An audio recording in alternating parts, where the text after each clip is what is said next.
오늘도 우리를 깜깜한 죄에서 불러내어 주셔서 하나님의 자녀 되게 하신 하나님의 은혜에 감사하며 오늘도 하나님 앞에 한 걸음 더 가까이 나아가시는 저와 여러분의 삶 되시기를 축원합니다. 이제 여러분, 우리가 마태복음 5장의 말씀을 한 절반을 나누고 이제 저희가 이제 6번째입니다. 사실은 오늘 하나님께서 주시는 은혜가 몇 번째 축복의 말씀일까요? 그것이 여러분들께 드리는 첫 번째 질문이었는데 제가 놓쳐버리고 말았습니다. 몇 번째라고요?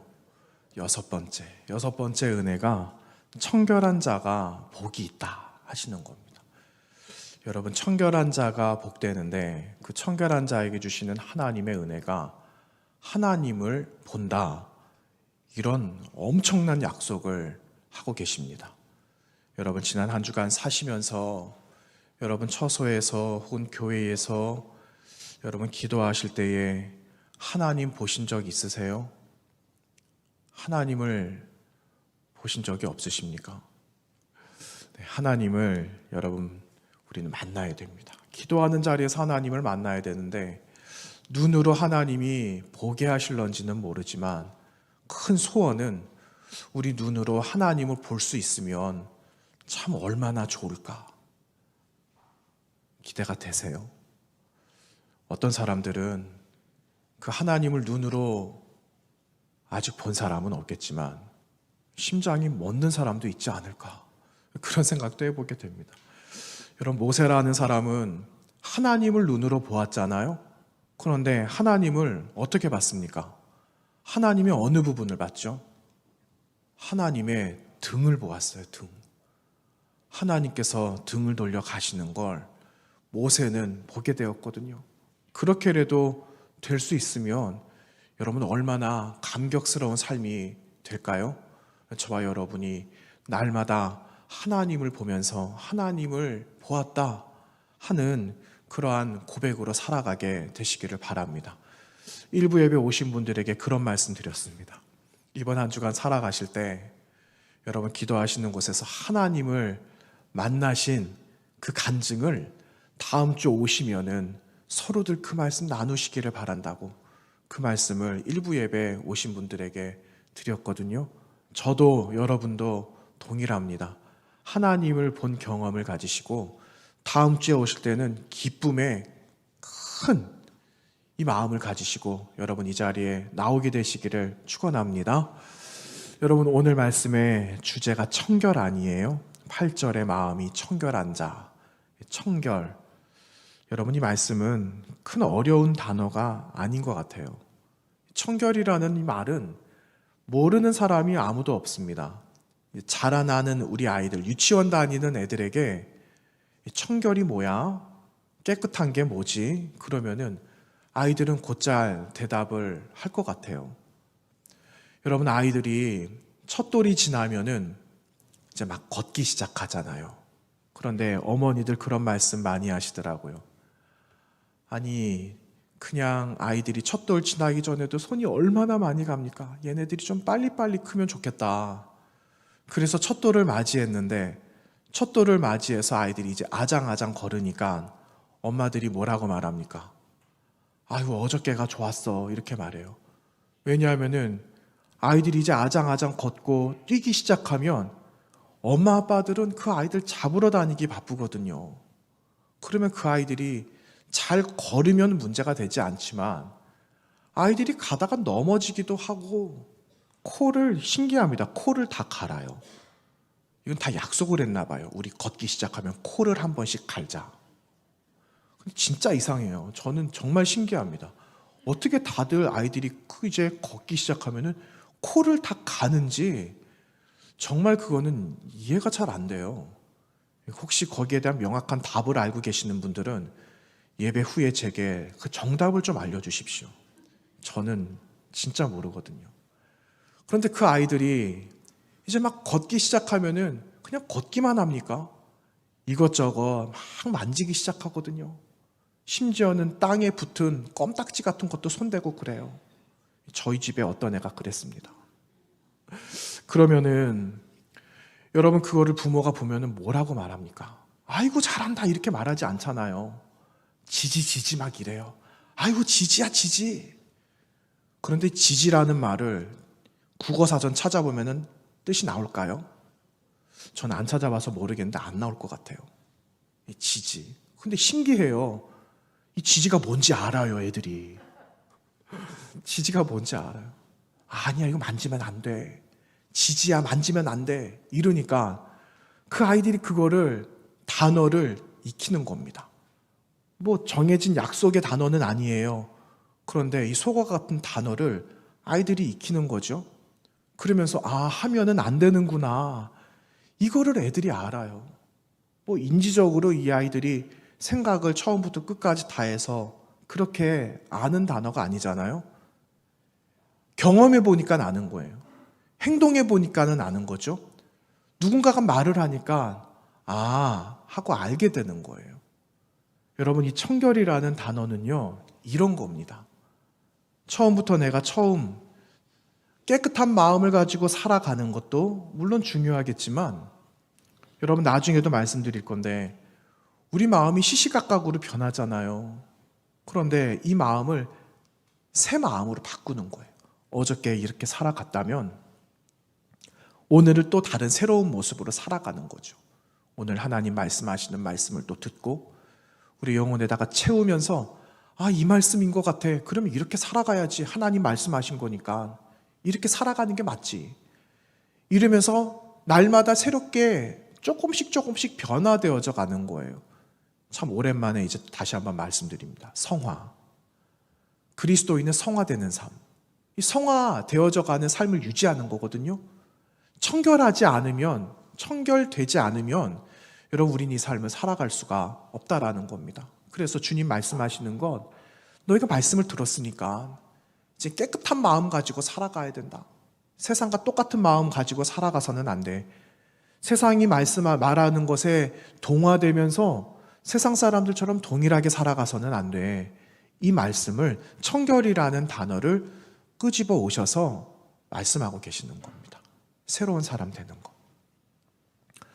여러분, 예수를 믿으면은 새로운 사람으로 변화가 될까요? 안 될까요? 안 됩니까?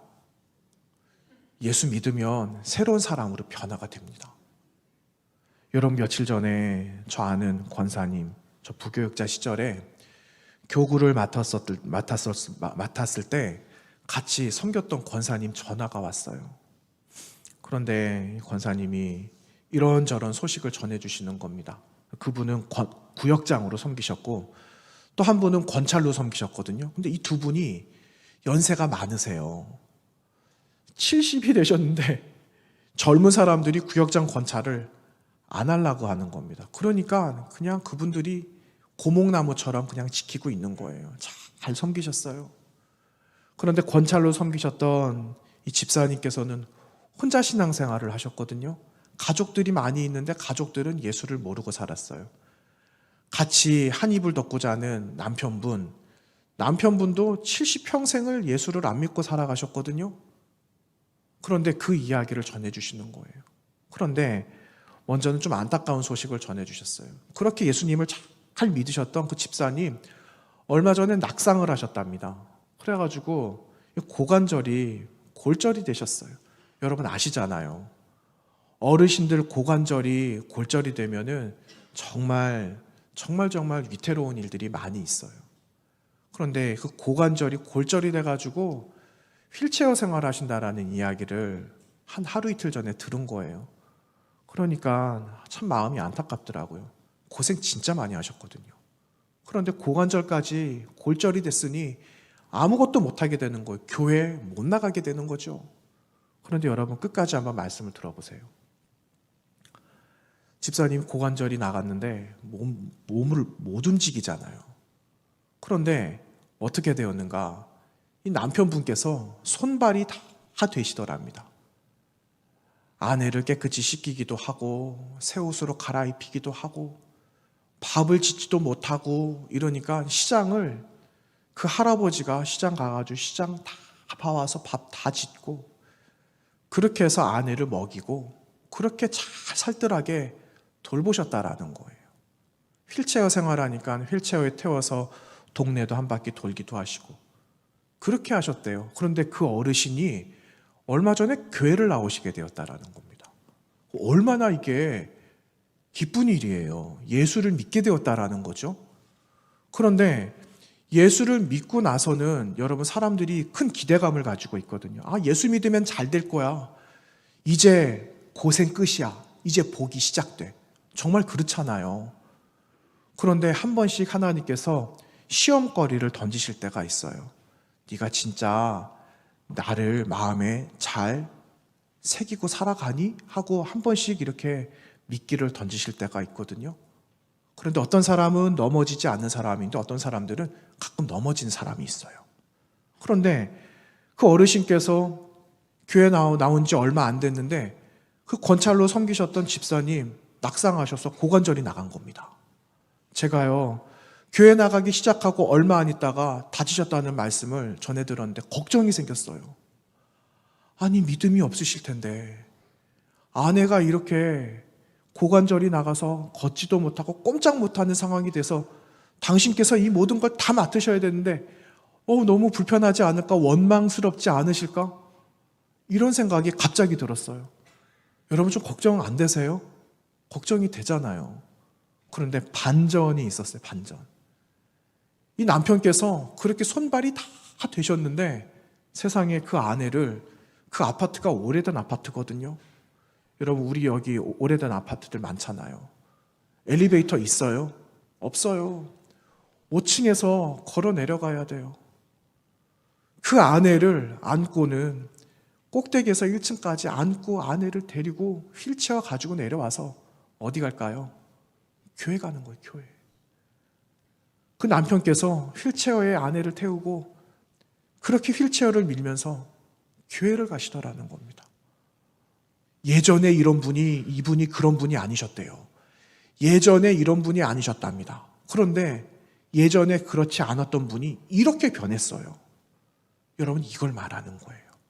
예수님께서 청결해 이렇게 말씀하시는 것은 옛날의 모습 다 버리고 새 사람이 되어져야 돼. 새 마음 가지고 살아가야 된다라는 것을 말씀하시는 거예요. 구체적으로 행동이 변하는 것. 이렇게 살아가야 된다라고 말씀하고 계시는 겁니다. 여러분 세상에 많은 사람들은 그리스도인을 청결한 사람이라고 말을 해요. 그리스도인들에게 아직 요만큼 기대하는 마음이 있거든요. 그리스도인은 조금 달라야 된다라고 이야기를 하잖아요. 그런데 세상에서 보고 있는 이만한 기준이 있는데 하나님께서 보고 계시는 기준도 이만할까요? 그렇지 않으시거든요. 사람들은 이만큼의 기준을 보지만 하나님은 더 많은 기준을 가지고 우리를 보신다라는 거예요. 그러니까 사람들의 마음에는 이 사람이 마음에 들 때도 있지만 하나님이 보실 때는 별로 마음에 안 드실 때도 있지 않겠어요? 그래서 하나님은 우리에게 은혜를 주시는 거예요. 여러분 이스라엘에 첫 번째 초대 왕이 있지 않았습니까? 사울이라는 사람이 있었어요.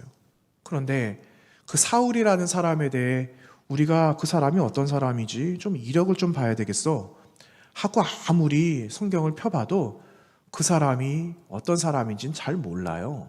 그런데 사무엘상의 말씀에 어떻게 기록하고 있냐면요, 조금 나옵니다. 사무엘상 9장 말씀에서 사울을 어떻게 말하느냐, 사울은 준수한 소년이었다 이렇게 말하고 있어요. 준수하다 이 말은요, 보기가 아름답다라는 말이에요.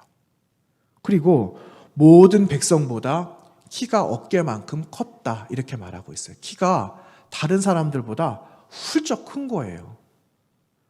그런데 이 사울이란 사람이 며칠 전에 암나귀 한 마리를 잃어버린 적이 있었거든요.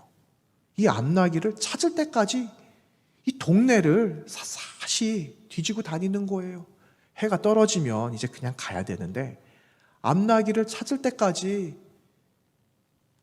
그 마음을 거기다 두면서 사울은 성실하게 그렇게 애쓰고 또 애썼다는 그런 말씀이 사무엘상 9장 20절 말씀에 기록이 되어져 있어요. 여러분 이게 사울에 관한 이야기가 전부예요. 그냥 한마디로 말하면 사무엘이라는 사람이 어떤 사람이냐, 잘생기고 키도 훌쩍 크고 사람들이 그냥 보기에 너무너무 좋아할 만한 그런 모습을 가진 사람, 그리고 그냥 순수한 그냥 사람이었다. 이게 사울에 대한 이력 전부 다예요. 그런데 하나님께서 이 사울을 왕으로 세우시잖아요. 이런 사람을 왕으로 세우시는데 하나님께서 사울에게 한 가지 선물을 주시거든요. 그 선물이 어떤 선물이냐? 사무엘상 10장 9절에 이렇게 기록합니다. 그가 사무엘에게서 떠나려고 몸을 돌이킬 때, 사울이 이제 사무엘하고 있다가 떠나려고 하는 거예요.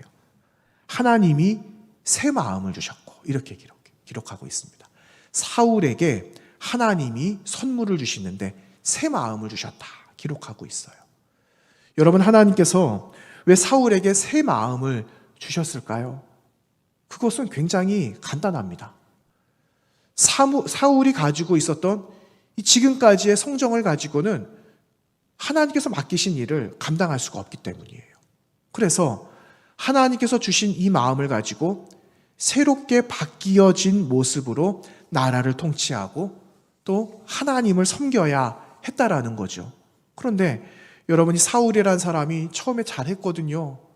그런데 처음 잘했던 것이 마지막까지 유지가 됐느냐? 그렇지 않았어요. 사울의 그 마지막 말년에는요, 처음에 하나님께서 주신 새로운 마음을 그냥 다 어디다 갖다 버렸는지 아마도 그렇게 잊혀진 예적 일이 되고 말았다라는 겁니다. 그리고 나서 사울이 버림을 받게 되잖아요. 그때 사무엘을 통하여서 사울에게 들려지는 말씀이 어떤 말씀이냐? 여호와께서 당신의 마음에 맞는 사람을 찾고 계신다. 이 말씀을 전하게 되었습니다. 하나님께서 당신을 버리셨습니다. 왜? 하나님 마음에 당신이 합하지 않기 때문에 하나님은 하나님께서 기뻐하시는 그 사람, 하나님 마음에 합한 그 사람을 찾기를 원하시는데 당신은 아니에요. 공교롭게도. 이 말씀을 전했다라는 겁니다. 여러분, 하나님 마음에 맞는 사람이 누굴까요? 여러분, 이제 말씀이 나올 거예요. 사무엘상 16장 7절 말씀이 여러분 화면에 띄워지는데 우리 다 같이 한번 읽어보겠습니다. 시작. 여호와께서 사무엘에게 이르시되 그의 용모와 키를 보지 말라. 내가 이미 그를 버렸노라. 내가 보는 것은 사람과 같지 아니하니 사람은 외모를 보거니와 나 여호와는 중심을 보느니라 하시더라. 아멘. 여러분, 사울은 앞에서 말씀드렸지만 키가 훌쩍 컸어요. 멋진 외모를 가진 그런 사람이었습니다. 여러분, 요즘으로 보면 요즘 젊은 사람들 얼마나 몸을 가꾸는지 모릅니다. 남성이든 여성이든 몸이 화가 많이 나 있어요. 그렇죠? 화가 많이 나 있어요. 이 말씀을 아세요? 화가 많이 나 있다.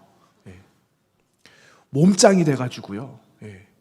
아마 거짓말 조금만 보태면 이 사울이란 사람도 그랬던 것 같아요. 그런데 사람들은 그 사울을 볼 때 와, 왕으로 사우면 정말 좋겠다. 이렇게 흡족했을런지는 모르겠어요. 그런데 하나님은 그렇지 않으셨다라는 겁니다. 사람들이 보고 있는 조건과 외부적인 환경을 가지고 그 사람을 보면은요, 이 특정한 조건들 때문에 다른 사람들은 기회를 얻을 수가 없어요. 이거를 하나님께서 경고하시는 거예요. 절대 너희들 눈에 보이는 걸 보면서 그것을 좋아하지 마. 그 말씀을 하시면서 오늘 말씀을 하신 거예요. 사람은 외모를 보지만 나는 중심을 본다. 이 말씀을 하시는 겁니다. 중심에 담겨있는 믿음, 성품, 그리고 그의 신앙을 내가 눈여겨본다. 이 말씀을 우리 하나님께서 하신 겁니다. 여러분, 그 사람이 누구였습니까? 다윗이었어요. 다윗이란 사람이 하나님 마음에 정말 합한 사람이었거든요. 여러분, 다윗이 하나님을 향해서 온전한 마음을 가지고 하나님께 나아갈 때는 그가 단 한 번도 실패한 적이 없었어요.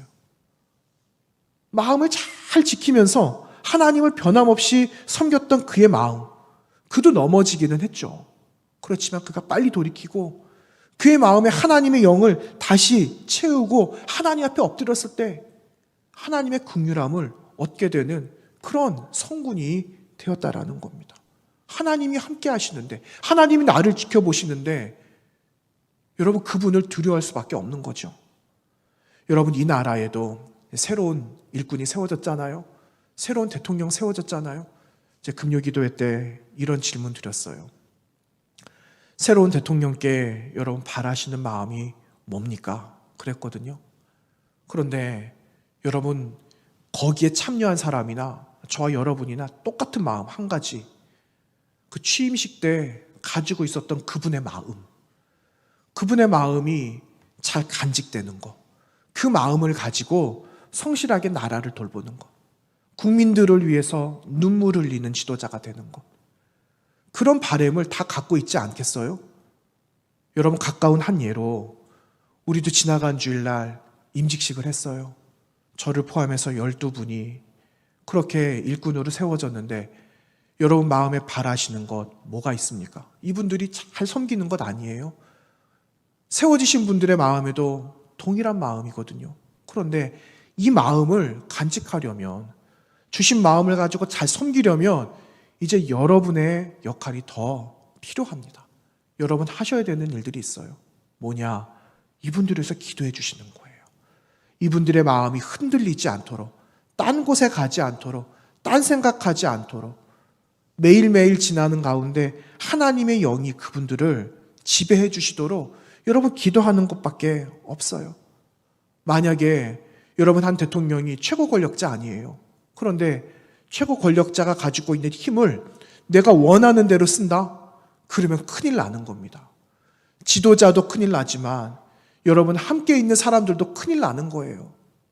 그래서 여러분 그 마음을 지키는 것이 얼마나 어려운 일인지 모릅니다. 여러분, 오늘 말씀에 기록되어져 있는 청결이라는 이 말은요, 헬라어로 이렇게 씁니다. 카타로스라는 말로 쓰거든요. 카타로스.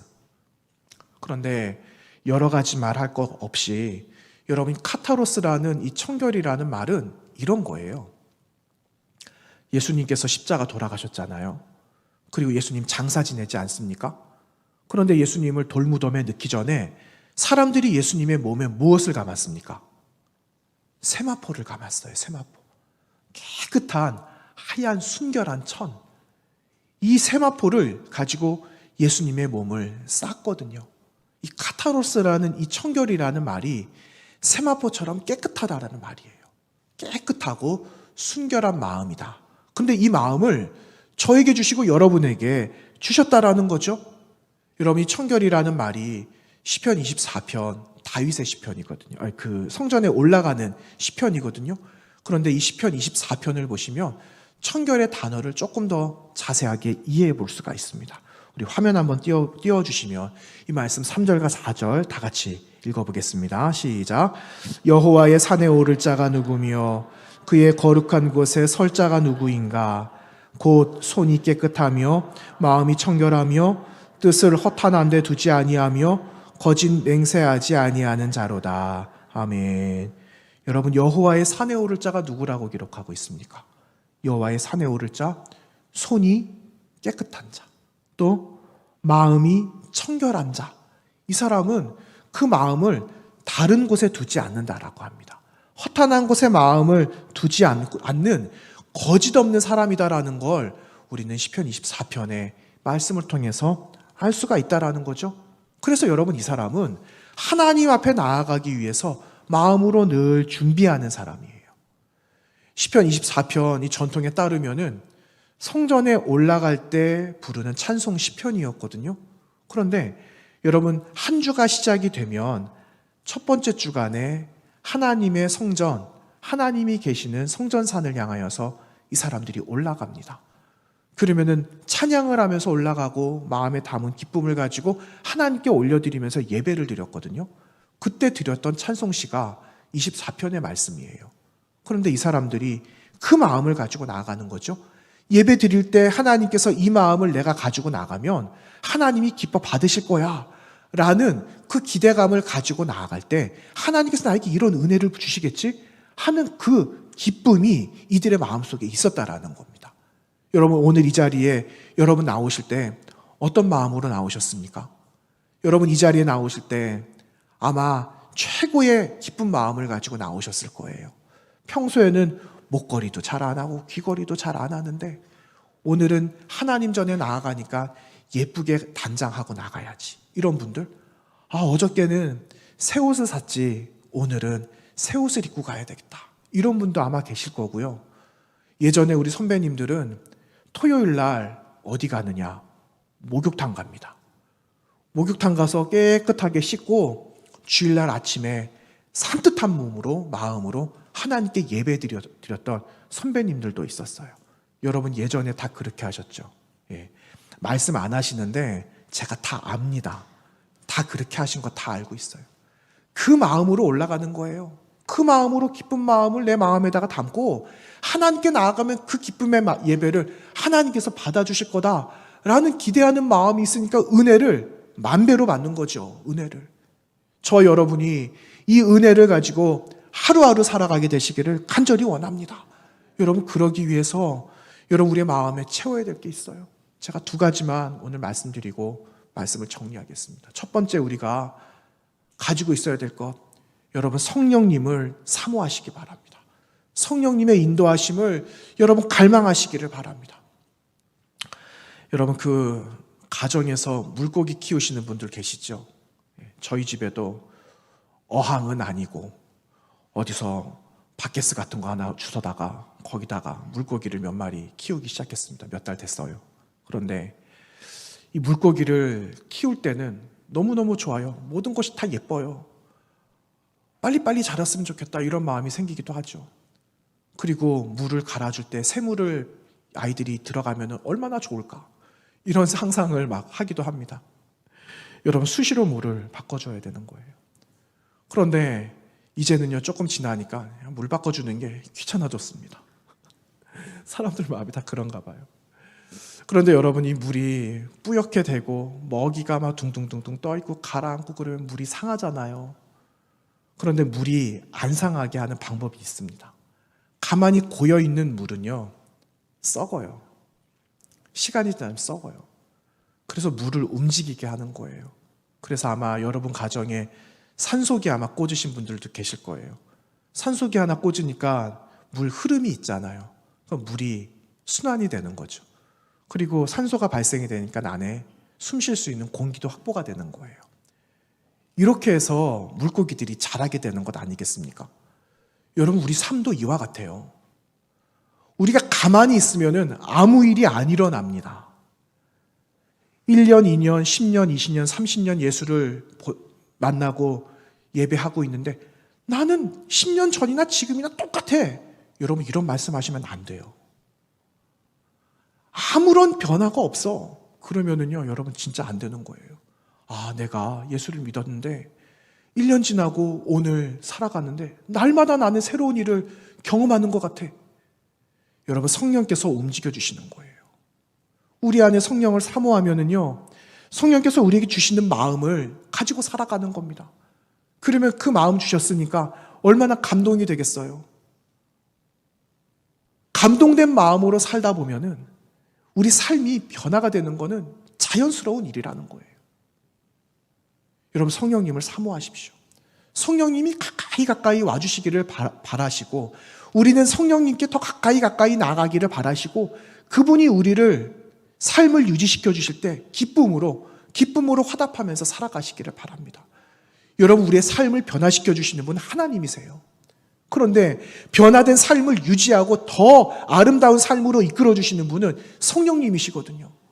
그분을 믿고 나아가는 거예요. 그분을 의지하면서 나아가는 거예요. 그러면 딴 생각하지 않는 겁니다. 여러분 우리를 향해서 돌멩이 던진 사람이 얼마나 많아요. 우리는 나에게 돌 던진 사람을 용서할 수 없어요. 그런데 스테반 선생님, 우리 예수님, 그 사람들을 돌 던지는 사람을 주님 손에 못 받고 있는 사람들을 용서할 수 있으셨던 건 그분의 마음속에 예수님의 마음에도 스테반 집사님의 마음에도 성령께서 그 순간에도 감동을 주셨기 때문에 그들을 용서하실 수가 있으셨던 것 아니겠습니까? 그래서 여러분 성령의 인도하심을 갈망하고 그 삶을 살아가기로 다짐하면 여러분 우리는 삶이 저절로 오늘 말씀하시는 청결한 삶을 그냥 쉽게 살아가는 삶이 될 수 있다라는 겁니다. 여러분 이번 한 주간 청결한 마음 가지고 성령님을 의지하셔서 하나님을 보았다라는 그 말을 다음 주에 우리가 다 나누게 되시기를 간절히 원합니다. 여러분, 두 번째 우리가 청결하게 되기 위해서는 우리의 모든 것을 다 하나님께 맡겨드려야 돼요. 하나님 다 가져가세요. 하나님 그냥 다 하나님께 드리겠습니다. 그냥 다 하나님 책임져 주세요. 이 마음을 하나님께 드리기로 작정하면 여러분, 우리는 그냥 그 은혜대로 살아가게 되는 거예요. 여러분, 그 우리의 마음이 하루에 수천 번, 수만 번이 변하거든요. 그런데 이 갈대 같은 이 마음을 어떻게 잡고 살아갈 수가 있겠습니까? 그래서 다윗이라는 사람은 하나님께 그 마음을 다 맡긴 거예요. 다윗은 시편 51편 말씀에서 이렇게 말합니다. 51편 9절 말씀에 주의 얼굴을 내 죄에서 돌이켜주세요. 내 모든 죄악을 하나님 지워주십시오. 이렇게 고백을 하고 있어요. 그리고 나의 마음에 하나님의 정한 마음과 정직한 하나님의 영을 내 안에 불어넣어 주셔서 나를 새롭게 하시면 하나님, 저는 하나님께서 움직이시는 대로 저는 살아갈 수가 있습니다. 그렇게 고백하고 있는 겁니다. 여러분, 죄 씻음이 먼저일까요? 긍휼함을 받는 게 먼저일까요? 죄 씻음, 그렇죠? 그런데 여러분, 죄 씻음을 받는 것도 먼저인데 긍휼히 여김을 받기를 원하는 그 마음, 하나님께서 우리를 긍휼히 여겨주셔야지 제가 이 마음도 하나님께 드릴 수 있어요. 이게 되는 거거든요. 그래서 하나님께 긍휼의 은혜를 먼저 받아야 돼요. 여러분, 다윗이라는 사람은 자기가 죄인인 걸 알았어요. 자기 안에 죄악 덩어리가 이만큼 있다라는 걸 알게 되었거든요. 그런데 나는 이 죄악을 가지고 있다라는 걸 알지만 하나님께서 과연 나의 죄악 덩어리를 용서해 주실까? 용서해 주시지 않으실까? 아, 그래, 내가 이 용서를 받으려면 하나님께 내가 불쌍히 여김을 받아야 돼. 그래서 그는 죄 씻음을 먼저 하나님께 드린 것이 아니라 하나님, 저 이런 사람이에요. 하나님, 저는 이렇게 연약한 사람이에요. 이 마음을 하나님께 먼저 올려드렸다라는 겁니다. 그래서 하나님께 나아가는 거죠. 여러분, 불쌍히 여김을 먼저 받아야 돼요. 불쌍히 여김을 먼저 받지 않고 은혜를 잊어버리면 여러분, 그 은혜 잊어버린 사람은 그래, 내 공로를 먼저 세우게 된다라는 거예요. 내 공으로는 여러분, 우리는 뭐 드러낼 것이 없잖아요. 내 공으로 우리가 구원받은 게 아니잖아요. 하나님 불쌍히 여겨주셔서 우리는 불쌍히 여겨주신 거에 죄의 고백을 통해서 우리 구원받게 되었는데 여러분, 하나님께 나의 모든 것을 다 맡기시면서 하나님의 긍휼함을 얻고 여러분 새롭게 채워주시는 그 마음으로 여러분 살아가게 되는 저 여러분이 되어져야 되겠습니다. 여러분, 다윗은 시편 51편 4절 말씀에서 이렇게 고백합니다. 내가 주께만 범죄하여 주의 목전에 악을 행하였사오니 주께서 말씀하실 때에 의로우시다 하고 주께서 심판하실 때에 순전하시다 하리이다. 이렇게 고백을 하고 있습니다. 여러분, 다윗도 인생에 정말 부끄러운 한순간을 보냈거든요. 그런데 그거 내려놓고 하나님께 긍휼을 구했어요. 긍휼을 구하고 나서 그가 하나님 앞에 고백하는 그 말씀이 여러분 시편의 51편 10절의 말씀입니다. 10절 이하에 어떤 말씀이 있는가? 여러분, 이 말씀이 여러분 지금 저와 함께 나눌 건데 이 말씀이 여러분의 고백이 되시기를 바랍니다. 이 고백을 통해서 여러분과 저의 마음이 새로워지고 그래서 그 은혜를 가지고 청결해라 말씀하시는 주님의 말씀대로 하나님을 보는 놀라운 은혜를 주님 오시는 날까지 누리면서 살아가게 되시기를 바라는 겁니다. 여러분, 오늘 말씀 51편 10절 말씀을 여러분 다 같이 우리 함께 나누고 말씀을 마치도록 하겠습니다. 하나님이여, 내 속에 정한 마음을 창조하시고 내 안에 정직한 영을 새롭게 하소서. 나를 주 앞에서 쫓아내지 마시며 주의 성령을 내게서 거두지 마소서. 주의 구원의 즐거움을 내게 회복시켜 주시고 자원하는 심령을 주사 나를 붙드소서. 하나님께서 구하시는 제사는 상한 심령이라. 하나님이여, 상하고 통회하는 마음을 주께서 멸시하지 아니하시리이다. 아멘. 여러분, 다윗의 이 간절한 고백이 저 여러분의 고백이 되어서 새 마음을 날마다 공급해 주시는 주님 은혜 가지고 날마다 주님을 바라보면서 살아가는 저와 여러분의 삶이 되시기를 간절히 원합니다. 기도하겠습니다.